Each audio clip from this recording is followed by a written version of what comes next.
Hai Sobat Bea Juanda, kembali lagi di podcast Warkop Bea Cukai Juanda, wadah interaksi dan komunikasi pelayanan Bea Cukai Juanda. Nah, pada tahun 2023 ini, Bea Cukai Juanda akhirnya merilis kembali melanjutkan serial-serial podcast kita sebelumnya yang sudah sampai episode 16. Nah, kali ini kita kedatangan narasumber yang luar biasa dan tentunya dari pegawai internal kita sendiri, pegawai Bea Cukai, yang mana beliau ini kebetulan bertugas di unit khusus yang tugasnya itu menunjang tugas dan fungsi pengawasan di Bea Cukai Juanda. Pada penasaran kan? Kita langsung saja berkenalan dengan narasumber kita hari ini. Selamat pagi, Mas. Selamat pagi, Mbak Dika. Mungkin bisa kenalan dulu ya, Mas Boleh. Mulai dari Mas Davin dulu deh. Perkenalkan, saya Davin Hernando, asisten instruktur unit anjing pelacak narkotika Kanwil DJBC Jatim 1. Oh baik, Mas Davin ya panggilannya, Ya, Mas. Davin. Selanjutnya, Mas Yusuf. Perkenalkan, nama saya Yusuf Subagio, senior handler. Jadi handler tahun 2018. Oh, Mas Yusuf sama Mas Davin. Kita langsung bincang-bincang terkait K9 aja ya, Mas ya. Boleh. Nah, untuk mengawali perbincangan pasti kita selalu bertanya gimana sih sejarahnya gitu ya, Mas ya. Nah, kalau K9 sendiri ini gimana sih, Mas, sejarahnya di Bea Cukai itu? Jadi sebenarnya unit K9 DJBC ini sudah ada sejak tahun 1981. Nah, dulu itu unit K9 itu cuma ada di kantor pusat Bea Cukai. Seiring perkembangan unit dan berjalannya waktu sampai sekarang, saat ini sudah ada 10 unit di seluruh Indonesia. Dimulai dari yang paling barat itu ada di Kanwil Sumut, ada juga di Kanwil Riau, Kanwil Kalbakbar, Kalbaktim, ada juga di Kanwil Jabar, di kantor pusat tentunya, di Kanwil Jateng, di Kanwil Jatim 1 ini, dan juga di Kanwil Bali Nusra. Oh, satu lagi di KPU Batam. KPU Batam juga ada. Banyak ya, Mas ya. Lumayan. Itu tadi dari 1981 ya, Mas? Iya, jadi sudah ada sekitar 33 tahun ya. Dari dulu emang 32 tahun, sudah cukup lama unit K9 ini. dari dulu emang namanya K9 gitu, Mas. Iya, itu sudah semacam ini ya. Istilah internasional untuk anjing pelacak itu disebut K9. Jadi nggak cuma di Indonesia, di negara-negara lain juga sebutannya K9 untuk anjing pelacak. jadi Sebenarnya ada yang lebih tepat standarnya. adalah kanin. Kanin. Iya. Canin gitu Canin tulisannya. dari istilah serigala ya, Mas. Iya, betul. Serigala. Jenis K9, jadi serigala. K9 gitu. Oke. K9 K9. Sebenarnya yang lebih tepatnya adalah K9. Oh, baik.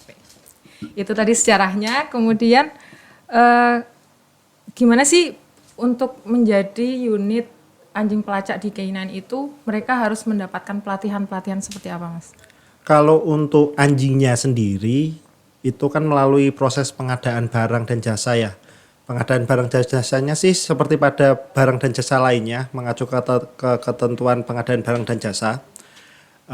Lalu setelah pengadaan, tentunya di proses pengadaan ini ada sistem seleksi untuk anjingnya. Untuk seleksinya, kriteria seleksinya sendiri itu mengacu pada Per 37 BC 2019 tentang pedoman pengelolaan anjing pelacak. Di situ salah satu beberapa kriterianya antara lain seperti memiliki temperamen yang baik, tentunya sehat dan bugar secara fisik, lalu juga memiliki bakat untuk mencari dan bermain atau kita biasa menyebutnya hand drive sama play drive ya. Lalu setelah proses seleksi pengadaan itu selesai, proses pelatihannya dilaksanakan kurang lebih sekitar 3 bulan di fasilitas pelatihan anjing pelacak yang saat ini berada di kantor pusat di bawah Subdirektorat Anjing Pelacak Direktorat Interdiksi Narkotika gitu. Baik, berarti tadi pelatihannya 3 bulan ya, Mas? Ya, kurang lebih 3 bulan. Nah, kalau untuk rekrutmen dari handlernya gimana, Mas? Kalau untuk pawangnya sendiri itu melalui proses rekrutmennya pada awalnya nanti ada penawaran dari sekretariat DJBC terkait pembukaan diklat pawang anjing begitu. Lalu setelah itu nanti bagi yang berminat bisa mendaftarkan. Setelah itu melalui proses seleksi administrasi, kemudian seleksi fisik, kesehatan, psikotes dan wawancara. Nah, baru yang lulus seleksi-seleksi tadi akan mengikuti diklat pembentukan pawang anjing pelacak. Oh Gitu. gitu. Nah tadi waktu perkenalan kan Mas Davin sama Mas Yusuf menyebutkan ini ya kayak jabatan. Iya, betul, Jabatan. jabatan, iya. Berbeda nggak sih Mas tadi itu? Iya, Kita beda. berdua berbeda. Bedanya apa Mas? Kalau Mas Davin ini sebagai apa? Maksudnya tugas fungsinya itu ngapain? Kalau Mas Yusuf nanti ngapain? Jadi di unit K9 itu ada semacam jenjang karirnya gitu ya. Yang pertama kali bergabung itu nanti jadi istilahnya pelaksana pawang anjing pelacak junior. Junior. Itu gradingnya 8. Setelah itu jenjang berikutnya ada pelaksana pawang anjing pelacak senior seperti Mas Yusuf ini. Kemudian ada asisten instruktur, itu kerjanya semacam inilah kayak bidang manajerialnya. Manajerialnya untuk unit K9 yang ada di daerah gitu. Kalau yang di pusat itu istilahnya instruktur. Jadi kalau yang di pusat kan membawahi seluruh Indonesia ya. Kalau yang di daerah hanya mengelola yang di daerah itu aja gitu, Mbak. Ya siap-siap.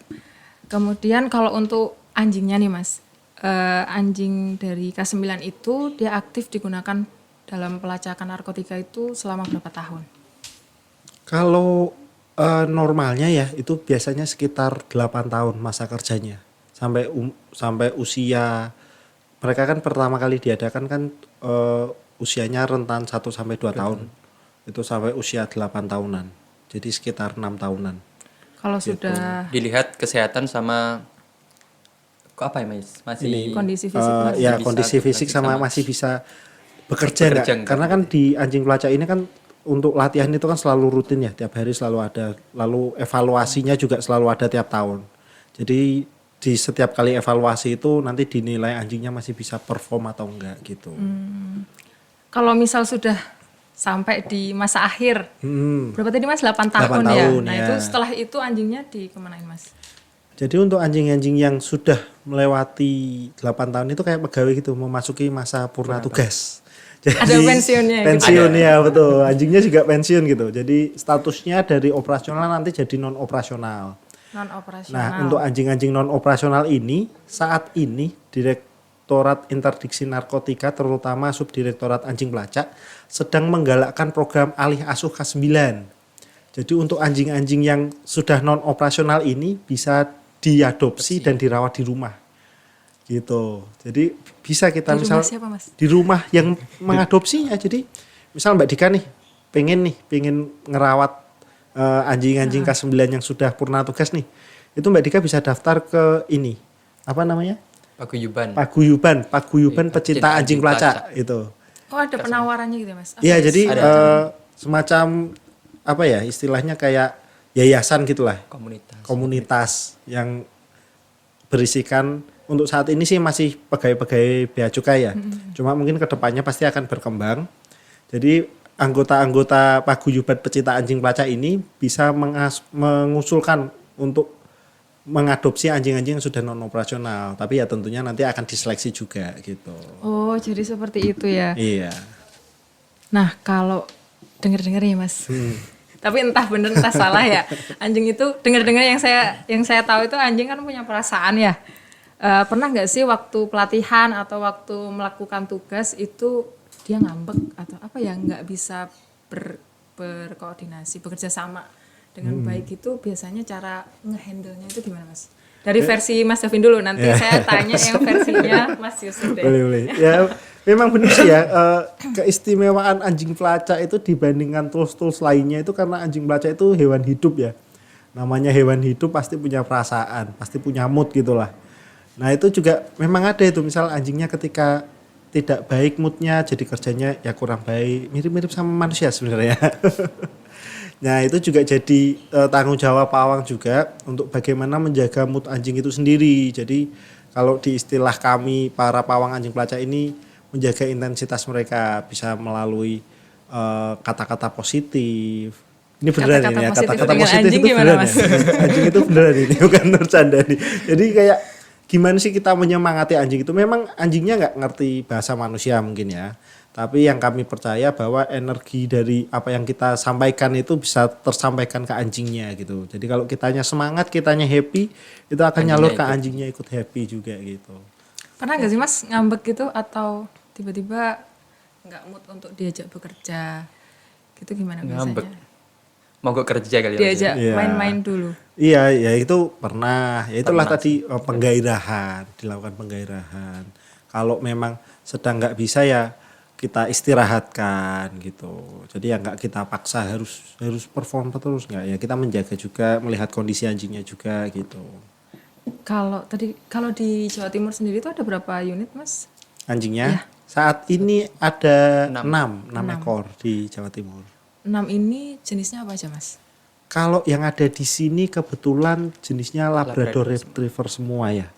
Jadi satu jenis. Nah ini kan ada 6 6 ekor. ekor. Iya. Nah kalau misal waktu tugas nih, siapa yang mau ditugasin hari ini atau besok itu tuh ada jadwalnya nggak Mas? Oh ada sih ada. Jadi kan kita dari 6 ini kita lakukan grooming tiap pagi ya. Itu untuk ngecek kondisi kesehatannya sama kesiapannya untuk bekerja pada hari itulah. Nah untuk berangkat operasi sendiri sih biasanya kami bawa 2 kinan ya per tim Berarti gitu. Nah kinan mana yang dibawa ya nanti tergantung kita lihat tadi dari hasil grooming paginya gimana. Apakah ini oke atau enggak. Kalau misal oke ya kita lihat timnya siapa yang bawa gitu sih. Kalau jadwalnya sih nggak ada, cuma ya. Tapi ya giliran lah gantian supaya kerja semua. Oh iya, biar rata ya Biar Mas ya. rata ya. Nggak ada iri-irian. Oke, kita ke Mas Yusuf nih. Mas, kalau untuk perawatannya itu susah nggak Mas? kalau untuk perawatannya susah-susah gampang sih, Mbak. Katanya makanannya lebih mahal dari makanan manusia ya Mas. Itu betul atau mitos ya Mas ya? Kita sekali makan mungkin 20.000 udah mentok kan ya. Oh manusia ya. Ya bisa lah 20.000 dapat. Kalau K9 sendiri ya cukup lah. Cukup mahal. Kalau untuk kesehatannya dikontrol Kesehatan setiap hari kita ya? tiap minggu, tiap hari tentu saja kita kontrol, tapi tiap minggunya juga ada dokter yang kita panggil buat cek kesehatan anjing itu sendiri. Mungkin bisa ini dijelaskan sedikit gimana cara kerjanya anjing pelacak ini dalam membantu tugas Bea Cukai dalam fungsinya di bidang pengawasan. Gimana Mas? Apa kita jadi cerita rutinitas kita sehari-hari gitu aja? Iya, iya. Gambarannya Mas seperti apa? Jadi nanti Sobat Juanda bisa tahu nih anjing pelacak Bea Cukai itu ngapain sih sebenarnya gitu. Ya namanya anjing pelacak ya tentunya melacak Iya ya. sih. Singkatnya Anjing itu ya Mas. Ya, anjing itu kan mengandalkan penciumannya ya. Ya jadi ketika kita melakukan pengawasan terhadap barang atau penumpang itu ya kita bawa anjingnya untuk melacak barang atau penumpang tersebut untuk mendeteksi apakah ada bau-bau narkotika gitu. Nah, ketika ada ya anjingnya tentunya akan memberikan indikasi ya, reaksi gitu. Biasanya reaksinya Kalau di unit K9 itu respon K9 itu ada 2. Yang satu duduk, yang satunya garuk gitu. Itu dia kan menggaruk-garuk barangnya. barang yang dicurigai itu akan digaruk atau duduk di sampingnya sambil menunjuk barang tersebut. Itu bentuk responnya. Respon itu kan tahapan akhirnya. Tapi sebelum itu tentunya anjingnya akan menunjukkan gelagat-gelagat yang mengindikasikan ke situ. Yang pasti kayak Mas Yusuf ini udah apal dia. Gelagat-gelagat anjingnya kayak apa gitu. Ya, karena sudah selalu sering bersama ya Mas ya. Ya, udah kayak istrinya ya. Kayak anaknya. Kayak anaknya ya. Kalau istri terlalu. Nah kalau kendala-kendala dalam pelaksanaan tugas bersama anjingnya ini apa aja Mas? Lumayan banyak ya. Seperti yang tadi juga betul itu kayak anjing punya mood itu juga jadi kendala tersendiri. Lalu juga tergantung tempat operasinya ya. Misal kayak tempat operasinya di Tanjung Perak gitu kan cuacanya panas gitu kan. Anjing ini kan tidak memiliki kelenjar keringat dia. Jadi untuk mendinginkan tubuhnya itu dia melalui air liur. Jadi mudah sekali kena heat stroke anjing ini. Nah itu juga salah satu kendala kami di dunia peranjingan lah. Cuaca ya Mas. Cuaca betul. Apalagi Indonesia kan, Surabaya lagi. Wah, Iya, mataharinya 5 Mas. ekstrim sekali. Tapi ada lagi Mas kendala-kendala yang di itu, Mas. Oh Mas, selain cuaca Mas. Yang di penumpang banyak komplain. Oh Mas. iya itu juga.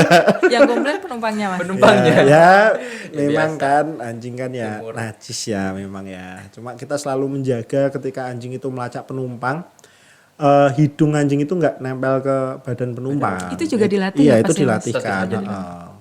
Cuma ya namanya orang sudah skeptis pasti kan ada ketakutannya, kami pahami sih. Itu juga salah satu tugas kami untuk mensosialisasikan tentang anjing pelacak ke masyarakat khalayak umum gitu ya. Supaya nggak usah takut gitu. Iya, berarti emang sudah dilatih dari Sudah awal. dilatih, tepat sekali. Sudah pasti terlatih anjing unit dari K9 ini. Kita beralih ke kesan pesan. Kalau Mas Davin sudah berapa lama Mas bertugas di K9? Saya itu daftar jadi pawang anjing itu tahun 2014. Dari 2014. 2014 akhir itu saya Sudah daftar. hampir 10 tahun. Selesai mulai masuk ke unit K9 itu 2015 lah kita bilang ya. Berarti sekarang sudah kurang lebih 8 tahun ya. 8 tahun di anjing pelacak. Kalau Mas Yusuf berapa tahun Mas? Kalau saya mau 5 tahun. Sudah cukup lama semua ya Mas Davin sama Mas Lumayan. Yusuf ini. Pasti banyak kesannya menjadi unit K9 ini. Bisa diceritakan Mas, kita berbagi pengalaman, kesan. Kalau dari saya sebenarnya menyenangkan ya kerja sama anjing itu ya, karena sesuatu yang dinamis gitu kan, karena hewan hidup ya. Kelakuan anjing itu kan ada-ada aja gitu loh. Jadi itu jadi hal lucu sendiri ya. Meskipun ketika dialami mungkin kayak aduh kenapa ini gitu. Tapi ketika sudah dilalui jadi cerita gitu lucu-lucu kadang. Lalu juga berkat anjing pelacak ini saya sudah lumayan banyak menempati tempat tugas. Jadi Berapa kali mutasi Mas? ini sudah kantor ke-6. Kantor ke-6. Kantor ke-6. Iya. Bisa disebutkan Mas? Jalan-jalan. Dari mana? Saya dulu sebelum daftar anjing pelacak itu di Kanwil Jateng. Terus kan daftar anjing pelacak, semua yang daftar anjing pelacak itu pasti penugasan awalnya itu di kantor pusat ya. Selama 1 tahun sampai 2 tahun biasanya, setelah itu baru deployment ke daerah-daerah. Nah dulu itu saya pertama kali deployment itu ke Kanwil Kalbakbar. Dari Kanwil Kalbakbar saya pernah ke Kanwil Sumut, terus juga sebelum ini ke Kanwil Jabar, baru sekarang di Kanwil Jatim 1. Jadi ya lumayan jalan-jalan melihat tempat-tempat. Jalan-jalan. Iya. Banyak pengalamannya ya Mas ya. Lumayan. Kalau Mas Yusuf gimana Mas? Kalau saya sendiri sih kesannya kalau K9 kita itu dapat tangkapan. Wah, kayak Dapat prestasi. anak gua nih gitu. Kebanggaan tersendiri gitu bagi handlernya. Gitu. Iya. Sering gak sih Mas ada tangkapan dari anjing pelacak? Kalau di Jatim sendiri saya kan baru bergabung tahun 2020 ya. Sudah 3 tahun. ya. Hampir 3 tahun. 2020 akhir. Baru 3 tangkapan lah. Narkoba. Ya. Pak. Ya tentu saja narkoba. Kan anjingnya Apa pelacak Mas dari narkotika. barang penumpang atau barang kiriman? Kita dapatnya dari pelabuhan. Barang kiriman. PBK. Barang Ya. kiriman. Sama satu dari Nah, itu dia Sobat Juanda, obrolan kita seputar K9 bersama narasumber-narasumber yang luar biasa hari ini. Jangan lupa untuk terus saksikan podcast kita di serial-serial berikutnya. Nah, ini sebelum menutup podcast kali ini, mungkin kita bisa jargon terlebih dahulu, jargon ciri khas dari Bea Cukai Juanda. Kita ajak narasumber kita untuk berjargon pagi ini. Boleh. Nanti kalau saya bilang Bea Cukai Juanda, jawabannya ganas, generasi berintegritas. Oke. Gitu ya Mas ya. Ya. Mungkin bisa hadap ke kamera. Karena ya. Saya Ababa, Bea Cukai Juanda. Ganas, generasi berintegritas. Sampai jumpa di podcast selanjutnya.